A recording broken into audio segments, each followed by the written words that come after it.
자, 오늘 함께 살펴볼 말씀은 요한복음 20장 1절에서 10절 말씀입니다. 요한복음 20장 1절에서 10절 말씀입니다. 다 찾으신 줄 알고 가정에서도 한 목소리로 우리 합독하도록 하겠습니다. 자, 시작.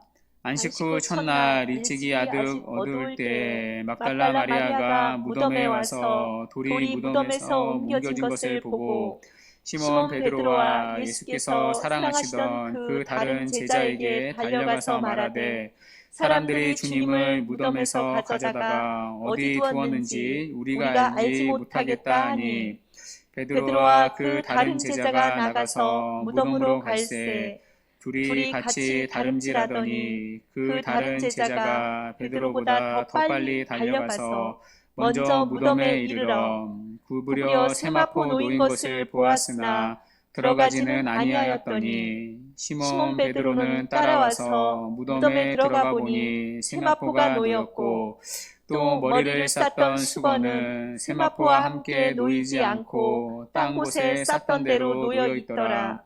그때야 무덤에 먼저 갔던 그 다른 제자도 들어가 보고 믿더라. 그들은 성경에 그가 죽은 자 가운데서 다시 살아나야 하리라 하신 말씀을 아직 알지 못하더라. 이에 두 제자가 자기들의 집으로 돌아가니라. 아멘. 자, 오늘은 빈 무덤과 수위라는 제목으로 하나님 말씀 증거하도록 하겠습니다.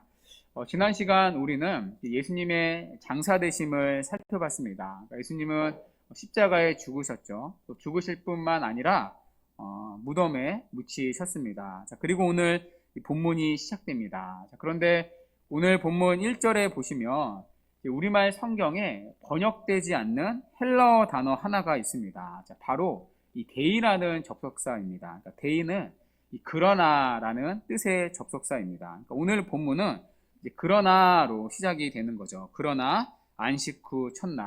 그러니까 예수님은 십자가에 죽으시고 무덤에 장사되셨습니다. 자, 그러나 안식 후 첫날. 여러분, 그러나 뭐가 예상되죠? 무덤에서 다시 살아나셨다. 한마디로 놀라운 부활을 예고하는 것입니다. 자, 그래서 오늘 요한복음 20장부터는 부활에 대한 스토리가 시작됩니다. 자, 그 첫 시간으로 자, 오늘 본문은 예수님의 빈 무덤을 우리에게 소개하고 있습니다. 자, 그 빈 무덤의 현장으로 함께 가보도록 하겠습니다. 자, 먼저 1절을 한번 다시 보십시오. 자, 이 빈 무덤을 발견한 시점이 언제이죠? 안식 후 첫날이라고 말합니다. 자, 안식 후 첫날은요, 이 주일을 말합니다. 그러니까 예수님은 금요일날 죽으시고 이제 장사되셨습니다. 자, 그리고 이 주일날 부활을 하셨습니다. 자, 금, 토, 일. 그러니까 날수로는 죽으신 지 3일째 되는 날 부활하셨습니다. 자, 그 안식 후 첫날 주일 새벽에 이 막달라 마리아가 예수님의 무덤을 찾아갑니다. 자, 아마 새벽 3시에서 6시 정도 되었을 것입니다. 자, 그런데 이 막달라 마리아 혼자 예수님의 무덤을 찾아간 게 아닙니다. 자, 본문 2절을 한번 보십시오. 2절에 보시면 우리가 라고 나옵니다. 자, 우리가는요 복수입니다. 자, 그러니까 막달라 마리아 혼자 이제 간 것이 아니라는 뜻이겠죠. 자, 이것을 우리는 다른 복음서를 통해서 확인할 수 있습니다. 자, 마태복음 28장 1절에 보시면요. 자, 막달라 마리아와 또 다른 마리아가 함께 갔다고 말합니다. 또 마가복음 16장 1절에 보시면 야고보의 어머니 마리아와 또 살로메가 함께 갔다고 기록합니다. 자, 누가복음에는요. 더 많은 여인을 소개하고 있는데요. 자, 누가복음 20장 10절은 우리 함께 읽어보도록 하겠습니다. 자, 시작. 이 여자들은 막달라 마리아와 요한나와 야고보의 모친 마리아라. 또 그들과 함께한 다른 여자들도 이것을 사도들에게 알리니라. 아멘. 자, 여기 보면요, 더 많은 여인들이 나옵니다. 그러니까 막달라 마리아 외에 또 요한나, 또 야고보의 어머니 마리아, 또 그리고 다른 그 밖에 여자들이라고 말합니다. 자, 그러니까 막달리 마리아 혼자 예수님의 무덤을 찾아간 게 아니었죠. 막달라 마리아 외에 다른 여인들도 함께 예수님의 무덤을 찾아간 것입니다. 자, 그런데 독특하게도 요한복음만은요, 이 막달라 마리아만 달랑 소개하고 있습니다. 자, 왜냐하면 이 다음 주에 살펴보겠지만 부활하신 주님을 처음 만난 사람이 이 막달라 마리아이기 때문입니다. 자, 그래서 요한은 이 막달라 마리아를 중심으로 예수님의 부활을 전개하고 있습니다. 자, 그렇다면 이 여인들이 왜 이른 아침에 무덤으로 찾아간 것입니까? 자, 그 전날이 바로 안식일이었기 때문입니다. 자, 안식일에는요, 아무 일도 할 수가 없습니다. 자, 그러니 예수님의 무덤에도 갈 수가 없었겠죠. 자, 그래서 그들은 이제 안식일이 지나고 다음 날이 밝기도 전에 무덤을 찾아간 것입니다. 자, 그리고 또 하나의 이유가 있는데요. 다른 복음서를 보면 이 여인들은요, 그냥 무덤을 찾아간 것이 아닙니다. 예수님의 시신에 바를 향품을 가지고 찾아갑니다.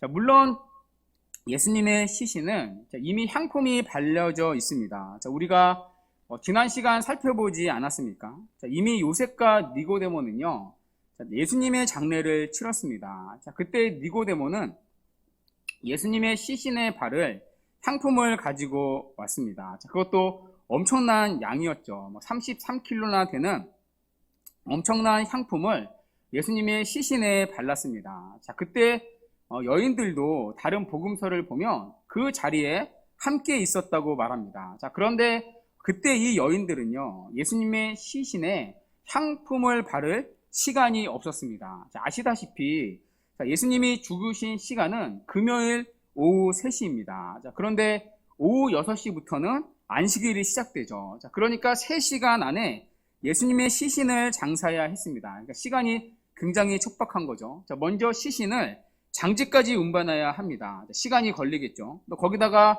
니고데모가 가져온 향품이 33kg나 됩니다. 그러니까 그걸 다 바르려면 시간이 부족했겠죠. 또 뿐만 아니라 예수님의 시신은 당시 아주 귀한 세마포천으로 쌌습니다. 그러니까 이 모든 일을 3시간 안에 마쳐야 했습니다. 자, 그러니 시간이 턱없이 부족했을 것입니다. 자, 그래서 그때 이 여인들은요, 향품을 바를 시간이 없었습니다. 그러니까 예수님의 장례를 좀 깊이 치를 시간이 없었습니다. 자, 그래서 오늘 여인들은 향품을 가지고 이른 새벽 무덤에 찾아온 것입니다. 그러니까 그만큼 예수님을 사랑하는 마음이 이들 가운데 있었다는 것이죠. 자, 그런데 이들이 무덤에 갈 때요, 한 가지 걱정이 있었을 것입니다. 자, 어떤 걱정이었을까요? 자, 무덤의 입구를 막고 있는 이 둥근 돌을 옮기는 문제입니다. 자, 유대인의 무덤은요, 자, 우리의 무덤과는 다릅니다. 자, 우리는 무덤이 어떻죠? 자, 땅에 묻고 흙으로 덮으면 이제 끝 아닙니까? 자, 그런데 유대인의 무덤은 달랐습니다. 자, 보통 이 유대인들은요, 돌산에 있는 이 동굴을 무덤으로 사용했습니다. 그러니까 동굴 안에 시신을 안치하는 거죠. 아니면 바위를 깎아서 그 바위 안에 이제 시신을 넣었습니다. 자, 그러면 짐승들이 와서 시신을 파먹을 수도 있지 않습니까? 자, 그래서 동굴 무덤 입구를 이제 큰 돌로 이제 막아 놓았습니다. 그러니까 동물들이 이제 해치지 못하도록요. 자, 그런데 이 돌은 여인들 몇 명이서 옮길 수 있는 돌이 아닙니다. 그러니까 건장한 남자들이 한 5명, 6명 붙어야, 자, 그렇게 붙어서 힘을 써야 이제 굴릴 수 있는 돌입니다. 자, 그래서 실제로요, 마가복음에 보면, 자, 이 여인들이 무덤에 갈 때, 자, 이런 걱정을 하면서 갑니다. 자, 마가복음 16장 3절인데요. 자, 우리 함께 읽어보도록 하겠습니다. 시작. 서로 말하되 누가 우리를 위하여 무덤 문에서 돌을 굴려주리요 하리요. 자, 이런 걱정을 하고, 자, 그들이 무덤에 지금 가고 있는 거죠. 자, 그런데 무덤에 도착했을 때, 자, 그들의 눈앞에 어떤 광경이 펼쳐졌죠? 놀랍게도 돌이 굴려져 있었습니다. 자, 보니까 자, 무덤 안에 예수님이 보이지 않았습니다. 자, 그래서 그 순간 자, 막달라 마리아가 어떻게 하죠? 자, 2절에 보면요. 자, 베드로와 사랑하는 제자에게 열심히 뛰어갔다고 말합니다. 그러니까 여기 이 예수께서 사랑하시던 제자는요, 사도 요한일 가능성이 높습니다. 그러니까 막달라 마리아가 베드로와 요한에게 정신없이 달려갑니다. 자, 왜 달려갔을까요? 자, 예수님이 다시 살아나셨다. 정말 그분의 말씀대로 그분이 다시 살아나셨다. 그 부활의 기쁨을 전하기 위해서였겠습니까? 자, 마리아가 달려간 이유를 2절 하반절은 이렇게 밝히는데요. 사람들이 주를 무덤에서 가져다가 어디 두었는지 우리가 알지 못하겠다 하니. 자, 왜 제자들에게 정신없이 달려갔죠? 예수님의 시체를 도둑 맞았다고 생각했기 때문입니다. 그러니까 이 당시에는요, 이 도굴꾼들이 굉장히 많았다고 합니다. 그러니까 이 당시에는 이제 시체에 향품을 발랐습니다. 자, 그 향품이 굉장히 비싼 향품이었습니다. 또 시체를 세마포로 돌돌돌 감쌌는데요. 세마포도 굉장히 값이 비쌌다고 합니다. 그러니까 도굴꾼들에게 이게 돈이 되는 거죠. 그러니까 시체에 바른 향품과 세마포가 그들에겐 큰 돈이 되었습니다. 자, 그래서 시체를 도굴해서 세마포랑 향품을 긁어내서 이제 가져갔다고 합니다. 이제 그걸 가져다 주면 돈을 받는 거죠.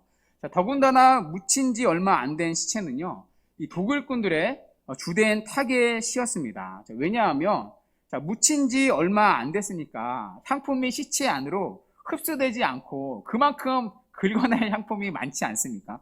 또 세마포도 이제 변질되지 않았겠죠. 자, 그래서 묻힌 지 얼마 안 되는 시체는요, 도굴꾼들이 노리는 주된 타겟이었습니다. 자, 그래서 막달라 마리아는 순간 도굴꾼들의 소행이라 생각했던 것입니다. 그러니까 예수님의 시체가 부활이 아니라 도둑 맞았다 이렇게 생각한 거죠. 자, 그 말을 들은 베드로와 요한 역시 당혹스러웠을 것입니다. 자, 그래서 그들은 놀라움과 걱정으로 이제 무덤으로 달려갑니다. 부활절 아침에 난데없는 이제 달리기 시합이 벌어졌습니다. 4절에 보면요, 자, 이들이 달리는 모습이 중계가 되고 있는데요. 여러분, 둘이 달리는데 누가 먼저 도착하죠? 자, 요한이 베드로보다 더 빨리 도착합니다. 자, 그러면 왜 요한이 베드로보다 더 빨리 도착했느냐? 여러분, 여기에는요, 뭐 큰 의미를 부여할 필요가 없습니다. 뭐 누가 더 예수님을 사랑했느냐, 요한이 더 사랑한 결과이다, 뭐 그런 이유는 아니고요. 자, 그냥 학자들은 아마 요한이 베드로보다 젊어서 더 빨랐을 거라고 말합니다. 자, 그런데 이 뒤에 재미있는 부분이 있는데요. 자, 5절에 보면요, 먼저 도착한 요한은 무덤으로 바로 들어가지 않습니다. 자, 어떻게 하죠? 자, 무덤에 들어가지 않고 무덤 밖에서 몸을 굽으려 무덤 안을 바라봅니다. 자, 왜 요한은 무덤 안을 들어가지 않았을까요? 아마 요한은 성격이 좀 심약했던 것 같습니다. 그러니까 껌껌한 무덤 안에 들어가는 것이 좀 두려웠던 것 같습니다. 자, 그래서 그는 무덤 안에 들어가지 못하고 이제 밖에서만 이렇게 무덤 안을 쳐다보았습니다. 자, 그런데 우리 베드로 형님은 다르십니다. 우리 베드로 형님은요, 뭐 이런 심약, 이런 단어 모르십니다. 물불 가리지 않으시죠. 언제나 그분은 일단 저지르고 보는 스타일 아닙니까? 아니나 다를까 성격대로 주저없이 바로 무덤 안으로 그대로 직진을 하십니다. 그러니까 6절에 보면 베드로는 무덤 안으로 들어가 봤다고 말합니다. 자, 그때 베드로가 본 것이 무엇이죠? 자, 본문 6절과 7절에 그 내용이 있는데요. 자, 우리 6절, 7절 다 같이 가정에서도 함께 읽도록 하겠습니다. 시작. 시몬 베드로는 따라와서 무덤에 들어가 보니 세마포가 놓였고 또 머리를 쌌던 수건은 세마포와 함께 놓이지 않고 딴 곳에 쌌던 대로 놓여 있더라. 아멘. 아멘. 자, 먼저 무덤 안에 이제 세마포가 놓인 것을 봤습니다. 자, 여기 이 놓였다라는 말은요, 헬라어로 보면 흐트러짐 없이 놓여 있었다는 의미입니다. 그러니까 예수님을 쌌던 세마포가 그 모습 그대로 놓여져 있었다는 뜻입니다. 그러니까 예수님의 몸을 쌌던 그 형태 그대로 놓여 있다는 의미겠죠. 자, 그리고 머리를 쌌던 수건이 있었습니다. 자, 이 당시에는요, 그러니까 몸과 머리를 이제 따로 쌌습니다. 그러니까 몸은 긴 세마포천으로 돌돌돌 감아서 쌌고요. 자, 얼굴은 따로 쌌다고 합니다. 그러니까 얼굴 부분은 이제 턱이 쉽게 벌어지지 않도록 입을 다물게 하기 위해서 이제 위에서부터 아래로 이렇게 돌돌돌 얼굴은 따로 이제 감았다고 합니다. 자, 그런데 그 머리 수건이 어떤 상태로 있었죠? 쌌던 대로 놓여 있었다고 말합니다. 자, 원래 헬라어 원문에는요, 이 쌌던 대로라는 말은 없습니다. 이 단어가 없고요. 이 쌌던 대로 놓여 있더라. 이 부분이 헬라어 원문에는 한 단어로 되어 있습니다. 그러니까 감싸다라는 단어로 되어 있습니다. 그러니까 풀이하면 머리를 쌌던 수건은 감싸져 있는 상태로 있었다는 것입니다. 그러니까 예수님의 시체를 감싸고 있던 그 감겨진 모양 그대로 있었다는 것입니다. 자, 그러니까 지금 어떤 상태인 거죠? 세마포와 수건이 예수님의 시신을 감싸던 그 형태 그대로 있었다는 것입니다. 그러니까 감겨진 그대로 있더라는 말이죠. 그러니까 풀려져 있는 게 아니라 감겨져 있는 그대로 있었다는 것입니다. 자, 그러니까 예수님의 몸만 쏙 이렇게 빠져나온 장면이죠. 그러니까 물론 이 세마포에 발려진 향품 때문에 세마포 수위가 아래로 조금 꺼져 있었을 것입니다. 좀 푹 주저앉았겠죠. 안에 이제 몸이 없으니까. 자, 그런데 그 감겨진 형태 그대로 있었다는 것입니다. 아마 이 나선형으로 감겨진 형태로 남아있지 않을까, 그렇게 학자들이 추측을 하는데요. 예수님의 몸만 쏙 빠져나온 거죠. 자, 그래서 존 스토트 목사님은요, 이 장면을 나비가 벗어버리고 나온 누에 고치와 같은 모습이라고 설명했습니다. 이제 머릿속에 이해가 되시죠? 자, 이것을 통해 우리는, 아니, 이 본문을 읽는 독자들은 한 가지 사실을 확신할 수 있습니다. 예수님의 시체는 도둑맞지 않았다는 것입니다. 자, 만약 도굴꾼들이 시체를 가져갔다고 가정해 보십시오. 자, 그러면 어느 도굴꾼들이 세마포와 수건을 놔두고 가겠습니까? 사실 그들이 노리는 것은 시체가 아니라 여러분 이 세마포와 또 수건 아닙니까? 자, 그런데 어느 바보가 가져갈 것을 막상 놔두고 필요 없는 시체를 가져가겠습니까? 자, 그러니까 예수님의 시신은요, 도둑맞은 게 아니라는 것입니다. 자, 그러면 이렇게 반문할 수도 있습니다. 자, 도굴꾼이 아니라 다른 누군가가 시체를 훔쳐갈 수도 있지 않습니까? 그러니까 예수님의 시신을 잘 보존하기 위해서 누군가 좋은 마음으로 가져갈 수도 있는 것 아닙니까? 자, 그런데요, 이것도 생각해 보십시오. 만일 누군가가 예수님의 시신을 훔쳐간다면 세마포 채 업고 가야 합니다. 그러니까 지금 밖에는 로마의 경비병들이 보초를 서고 있습니다. 그러니까 그들의 눈을 따돌리려면 세마포를 풀을 경향이 없습니다. 그러니까 1초라도 빨리 업고 빨리 도망쳐 나가야 되죠. 자, 그런데 세마포와 수건이 있었습니다.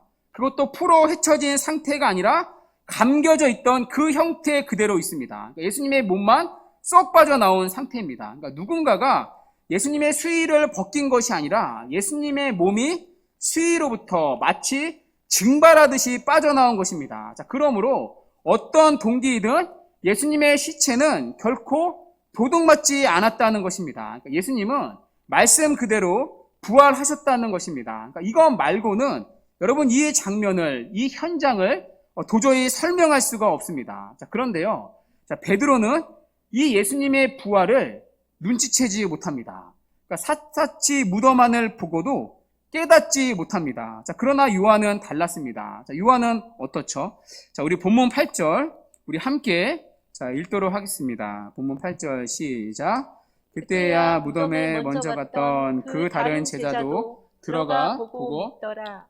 아멘. 아멘. 자, 요한은요, 베드로의 뒤를 따라 그제서야 무덤 안으로 들어갑니다. 자, 그리고 무덤 안을 이제 샅샅이 살펴보았습니다. 자, 그리고 성경은 이렇게 말합니다. 보고 믿더라. 자, 그런데요, 자, 이 부분이요, 오늘 본문에서 가장 난해한 부분입니다. 자, 왜냐하면 믿더라의 목적어가 없기 때문입니다. 그러니까 무엇을 믿었는지 오늘 본문은 명확히 말하지 않습니다. 그러니까 그냥 보고 믿더라, 이것이 전부입니다. 자, 그러면 여러분 요한이 무엇을 믿은 거죠? 그러니까 이 부분에 대해 주석 책들마다 의견이 다 다릅니다. 또 제가 이제 설교를 몇 편 찾아 들어봤는데요, 또 설교하시는 목사님들마다 의견이 다르더라고요. 하나는 이 요한의 믿음은 마리아에 대한 믿음이라고 말합니다. 그러니까 예수님의 시체가 도둑 맞았다는 마리아의 말을 보고 믿게 되었다는 거죠. 자, 또 다른 하나는요, 이 요한의 믿음은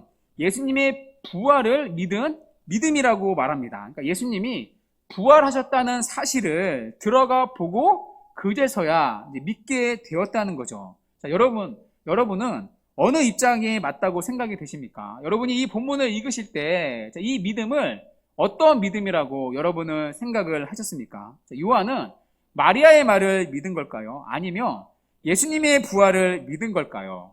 여러분 어떤 것을 믿은 걸까요? 저는 개인적으로 요한이 이때 예수님의 부활을 믿었다고 생각합니다. 그러니까 무덤 안에 들어간 요한은 이 무덤 안에 남겨진 이 단서들을 아마 유심히 보았을 것입니다. 그러니까 무덤 안에 그대로 감겨진 세마포 수의와 수건을 보았을 것입니다. 자, 그때 그는 마치 프로파일러처럼 여러 가지 질문을 던졌을 것입니다. 예수님이 시신이 어떻게 된 것일까? 왜 수의가 그 자리에 그대로 감겨진 채로 남겨져 있을까? 그는 아마 상상해 볼 수 있는 모든 시나리오를 생각했을 것입니다. 누군가가 침입해서 예수님의 시신을 훔쳐간 것일까? 자, 그렇다면 수의를 벗겨놓을 필요가 없지 않은가? 수의를 벗길 수 있었다면 또 어떻게 감겨진 형태 그대로 있을 수 있는가? 어떻게 주님의 몸과 머리를 단단하게 감았던 세마포가 풀어지거나 흩어지지 않은 채 감겨진 그대로 놓여있을 수 있는가? 아무리 생각해도 예수님의 시체가 도둑 맞았다는 가능성이 나오지 않았을 것입니다. 그렇다면 과연 뭔가? 그러니까 요한에게는 한 가지 가능성밖에 남지 않았습니다. 예수님께서 생전에 말씀하시던 그 사건, 곧 부활이라는 것이 그분에게 일어났다라고 밖에는 결론 지을 길이 없었습니다. 자, 물론 그는요, 부활이 무엇인지, 부활하신 예수님의 몸이 어떤 것인지, 어떤 일이 그분에게 일어난 것인지 알 길이 없었습니다. 그러니까 단지 그는 이제 무덤 안의 부활의 증거를 보고 믿게 된 것입니다. 자, 그러나 이 믿음은요, 조심스러운 믿음이었습니다. 그러니까 확신에 찬 믿음이 아니었습니다. 자, 그 이유를 본문 9절에서 이렇게 말씀하는데요.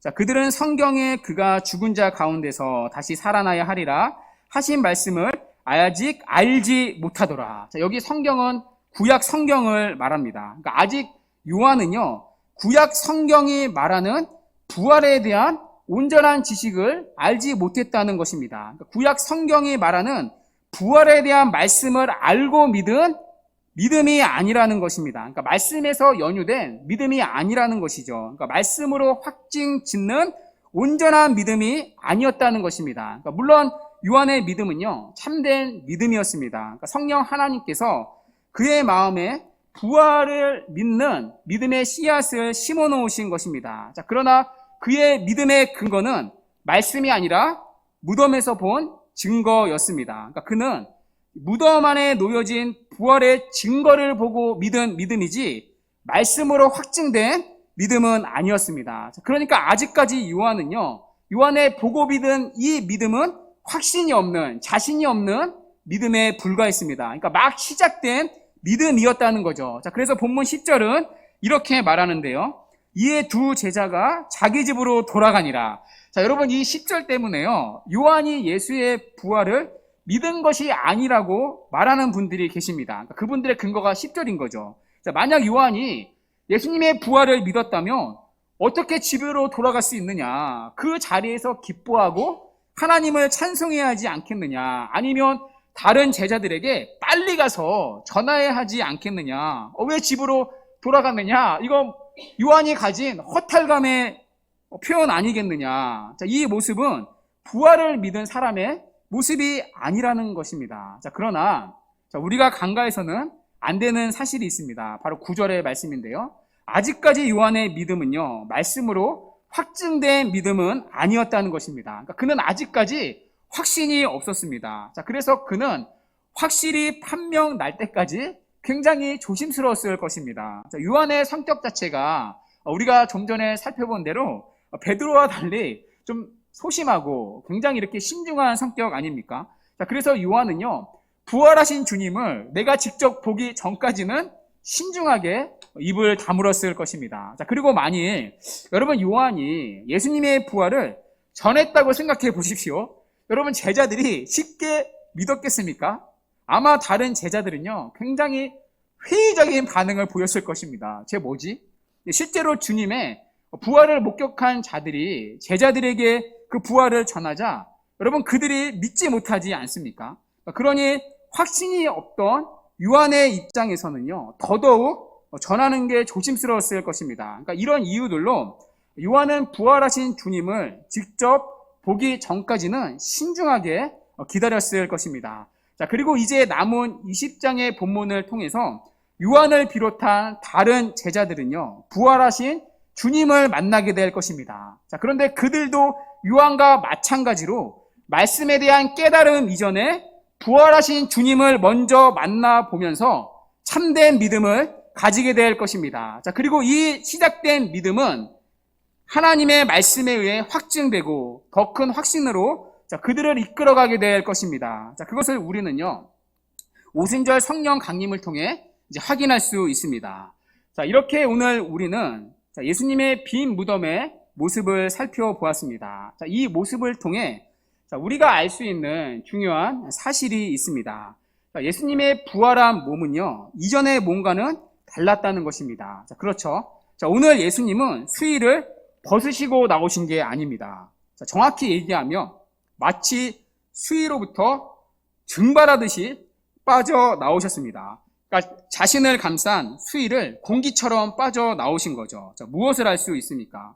부활하신 주님의 몸은 우리가 지금 가지고 있는 몸과는 다른 몸이라는 것입니다. 그러니까 시공간적인 제한을 받지 않으시는 몸이라는 것입니다. 자, 그래서 아시겠지만 요한복음 20장 19절에 보면요, 부활하신 예수님이 제자들을 찾아갑니다. 자, 그때 제자들은 두려워서 문을 잠그고 있었죠. 자, 그런데 이제 부활하신 주님은 이제 문을 열지 않으시고 그대로 벽을 통과하듯이 들어가십니다. 그러니까 부활한 주님의 몸은 지금 우리의 몸과는 다른, 그러니까 시공간에 얽매이지 않는 영적인 몸, 그러니까 영광스러운 몸이라는 것입니다. 자, 이 부분을 우리는 부활주일날 고린도전서 15장 말씀을 통해 살펴본 적이 있습니다. 혹시 기억나시나요? 자, 부활한 주님의 몸은요, 영광스러운 몸으로 변화된 몸입니다. 자, 그리고 이것은 우리가 장차 부활 때 입을 몸을 보여줍니다. 그러니까 우리의 부활할 몸 역시 부활하신 주님의 몸처럼 영적이고 영광스러운 몸으로 있게 될 것입니다. 자, 또 하나 알 수 있는 사실이 있습니다. 자, 오늘 예수님은 부활하셨습니다. 자, 그런데 예수님은 빈 무덤 안에 세마포 수의를 남겨두신 채 부활하셨습니다. 자, 여러분 이해가 되십니까? 자, 부활하실 거라면 그냥 세마포 수의를 입은 채로 부활해도 되는 것 아닙니까? 자, 그렇게 무덤에서 나와도 되는 것 아닙니까? 자, 그런데 예수님은 굳이 수의를 벗으시고 부활하셨습니다. 자, 여러분 왜일까요? 자, 여기에는 우리를 위한 의도가 있습니다. 자, 여러분 수의는 누구를 위한 옷입니까? 수의는요, 죽은 자를 위한 옷입니다. 자, 그러나 예수님에게는 더 이상 수의가 필요하지 않으십니다. 예수님은 더 이상 죽으실 일이 없기 때문입니다. 예수님의 죽음은 죽음을 종식시키는 죽음이었기 때문입니다. 자, 그래서 예수님은 죽은 자의 옷인 수의를 벗으시고 불멸하고 영광스러운 옷을 입고 나오신 것입니다. 자, 여기서 우리는요, 요한복음 안에서 살펴봤던 하나의 장면을 떠올리게 됩니다. 자, 여러분 어떤 장면이죠? 바로 요한복음 11장에 나오는 나사로 사건입니다. 자, 나사로는 죽었다가 살아난 자입니다. 자, 예수님은 죽은 나사로를 무덤 밖에서 불러내십니다. 자, 그때 죽은 나사로는 이제 무덤에서 살아나왔습니다. 여러분 그때 나사로가 어떤 모습으로 나왔었죠?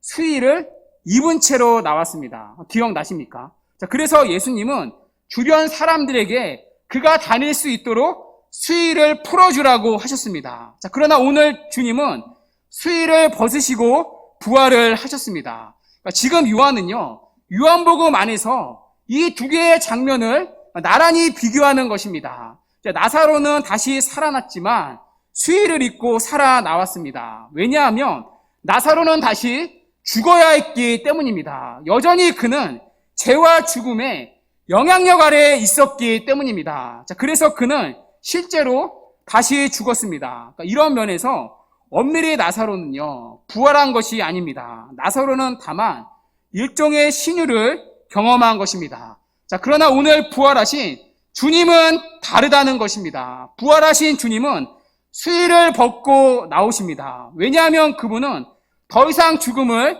당하실 필요가 없기 때문입니다. 그분의 죽음은 믿는 모든 자의 죄와 죽음을 종식시키는 죽음이었기 때문입니다. 하나님이신 그분은 우리와 똑같은 육체를 입으시고 이 땅에 오셨습니다. 그리고 그분은 우리와 똑같이 이 땅에서 사셨습니다. 오래 걸으시면 우리와 같이 다리가 아프셔야 했습니다. 먹지 못하시면 배고프시고 또 병에 걸리시면 아프셔야 했습니다. 이 모든 것이 그분은 우리와 똑같이 죽음의 영향력 아래 사셨다는 증거입니다. 왜냐하면 죽음의 지배 아래 있는 우리를 구원해 주시기 위함이었습니다. 자, 그리고 주님은 십자가로 가시면서 점점 죽음을 직면하셨습니다. 자, 그리고 마침내 죽음의 최고봉인 십자가에서 그분은 우리의 죄를 대신해서 죽음을 당하셨습니다. 죽으실 뿐만 아니라 그분은 무덤에 묻히셨습니다. 그분이 장사 되심으로 그분을 믿는 모든 자들의 죽음을 종식시킨 것입니다. 그것을 확실히 보여주는 시각적인 증거가 우리가 지난주 살펴본 바로 예수님의 장사 되심이었습니다. 자, 그런데 오늘 요한은 20장 1절에서 그러나로 시작하고 있습니다.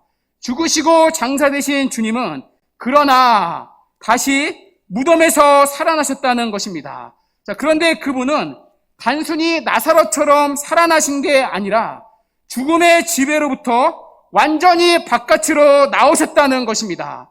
다시 살아나신 그분은 죽음으로부터의 완전한 이김을 선언하신 것입니다. 그 승리의 선언이 바로 벗으신 수위였습니다. 주님은 죽음으로부터의 영원한 승리를 벗으신 수위를 통해 우리에게 보여주신 것입니다.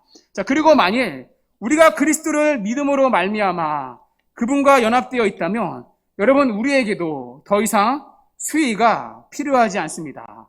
더 이상 수위가 우리를 덮지 못합니다. 우리 역시 그분을 따라 무덤에서 부활할 것이기 때문입니다. 물론 우리 역시 죽으면 수위를 잊게 될 것입니다. 수위를 잊고 무덤에 들어갈 것입니다.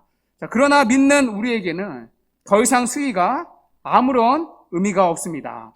우리는 수위를 벗고 입어야 할 새로운 옷이 주어졌기 때문입니다. 우리가 입어야 할 옷은 수위가 아니라 바로 부활하신 우리 주 예수 그리스도의 의의 옷입니다. 이 옷은 부활의 옷입니다. 불멸의 옷이고요. 영생의 옷입니다. 영광스러운 옷이고요. 거룩한 의의 옷입니다. 더 이상 죽지 않는 불멸하는 영원한 의의 옷입니다. 그리스도와 같이 우리는 수위를 벗고 불멸하고 영원한 그리스도의 옷을 입고 다시 살아날 것입니다. 그리고 그날에 우리는 하나님 앞에 서게 될 것입니다. 그때 우리의 몸은 지금과 같은 몸이 아닙니다. 오늘 부활하신 주님의 몸과 같은 영광스러운 몸을 입게 될 것입니다. 우리가 부활주일날 살펴본 말씀처럼 그때 우리의 몸은 욕된 몸이 아니라 영광스러운 몸, 약한 몸이 아니라 강한 몸, 육의 몸이 아니라 신령한 몸을 입게 될 것입니다. 그 부활의 영원한 몸을 입고 우리는 육체의 제약이 없이 영원히 하나님을 예배할 수 있습니다. 그토록 우리가 사랑하는 하나님을 영원히 육체의 불편함 없이 육체의 제약 없이 마음껏 하나님을 예배하게 될 것입니다. 그것을 보여주는 확실한 증거가 오늘 빈 무덤 안에 놓여진 수위입니다. 오늘 빈 무덤 안에 감겨진 그대로 놓여진 수위, 그것이 우리의 영원한 소망이라는 것입니다. 주 안에 사랑하는 여러분, 오늘 요한과 베드로는 빈 무덤에서 예수님의 시체를 보지 못했습니다. 그러나 오히려 그들은요, 빈 무덤에서 죽음의 권세를 이기신 분께서 승리하신 전리품을 눈으로 보았습니다. 그 전리품은 바로 예수님의 벗으신 수위입니다. 그리고 그분의 영원한 이김이 우리에게 주어져 있습니다. 예수 그리스도의 죽음과 장사되심이 우리의 죽음을 대신한 것처럼 그분의 부활도 우리가 장차 맞이해야 할 부활의 첫 열매이기 때문입니다. 자, 그래서 바울은 고린도전서 15장 55절과 57절에서 이렇게 외쳤던 것입니다. 사망아, 너희 승리가 어디 있느냐? 사망아, 내가 쏘는 것이 어디 있느냐? 우리 주 예수 그리스도로 말미암아 우리에게 승리를 주시는 하나님께 감사하노니. 여러분이 영원한 승리가 그리스도로 말미암아 우리에게 주어져 있습니다. 그리스도 그분 안에 있는 성도 역시 더 이상 수위가 필요하지 않게 되었습니다. 우리는 수위를 잊고 슬프게 죽음을 맞이할 자들이 아닙니다. 수위로 덮여지는 그런 죽음의 권세 아래 사망이 두려워 사망에 묶여있는 종노릇하는 존재가 더 이상 아닙니다. 우리는 부활하신 그리스도 예수처럼 수위를 벗고 주님이 입혀주신 영광스러운 의의 옷, 불멸하고 영원한 생명의 옷을 입고 다시 반드시 살아날 것입니다. 이 죽음으로부터 이기는 영원한 이김이, 영원한 승리가 오늘 우리에게 약속되어 있습니다. 그것을 보여주는 것이 바로 빈 무덤과 수위였습니다. 주 안에 사랑하는 여러분, 오늘 우리가 살펴본 빈 무덤과 예수님의 수위가 우리의 소망이 되기를 바랍니다. 그래서 죽음도 두려워하지 않는 이 부활의 참된 생명을 이 땅 가운데 누리며 살아가는 이 복된 은혜가 우리 모두에게 있기를 주님의 이름으로 간절히 축원합니다. 아멘.